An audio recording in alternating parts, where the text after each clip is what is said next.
एक बार की बात है, एक घने जंगल में एक बंदर रहता था। वह बहुत ही बुद्धिमान था। वह हमेशा अपने दिमाग का इस्तेमाल करके समस्याओं को हल करने में माहिर था। एक दिन बंदर जंगल में घूम रहा था जब उसने एक मगरमच्छ को देखा। मगरमच्छ बहुत बड़ा और भयंकर था। तो बंदर को पता था कि अगर वह मगरमच्छ के पास गया तो वह उसे खा जाएगा। बंदर ने सोचा, मुझे इस मगरमच्छ से बचने का कोई तरीका निकालना होगा।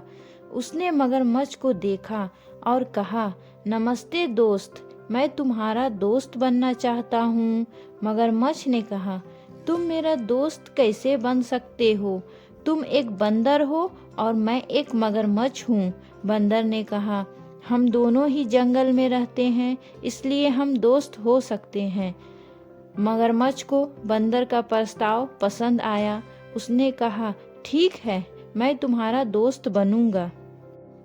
मगरमच्छ और बंदर दोस्त बन गए। वे अक्सर साथ में घूमते थे और बातें करते थे। एक दिन मगरमच्छ ने बंदर से कहा, मैं तुमसे बात कहना चाहता हूँ। बंदर ने कहा, क्या बात है?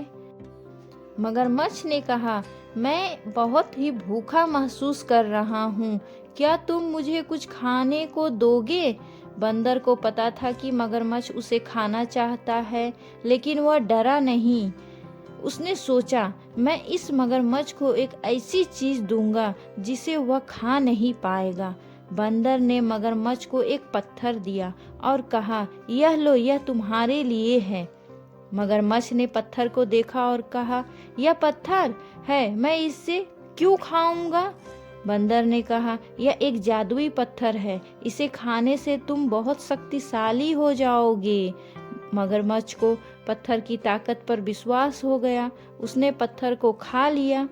पत्थर को खाने से मगरमच्छ को बहुत दर्द हुआ। वह रोने लगा और कहा, तुमने मुझे धोखा दिया है। बंदर ने कहा, मैंने तुम्हें धोखा नहीं दिया है। यह पत्थर सच में जादुई है, लेकिन इसकी ताकत पाने के लिए तुम्हें बहुत दर्द सहना होगा। मगरमच्छ को बहुत गुस्सा आया। उसने बंदर को मारने की कोशिश की, लेकिन बंदर बहुत तेज था। उसने मगरमच्छ को चकमा दिया और पेड़ पर चढ़ गया। मगरमच्छ ने बंदर को पेड़ से नीचे उतरने के लिए कहा, लेकिन बंदर ने कहा, मैं कभी भी तुम्हारे पास नहीं आऊँगा। मगरमच्छ ने बंदर को मारने के लिए पेड़ पर चढ़ने की कोशिश की, लेकिन बंदर बहुत ऊंचाई पर था। मगरमच्छ उसे नहीं पकड़ पाया। आखिरकार मगरमच्छ को हार माननी पड़ी। वह जंगल से चला गया। बंदर बहुत खुश था। उसने जान बचा लिया था। उसने सीखा कि बुद्धिमत्ता हमेशा बल से अधिक शक्तिशाली होती है।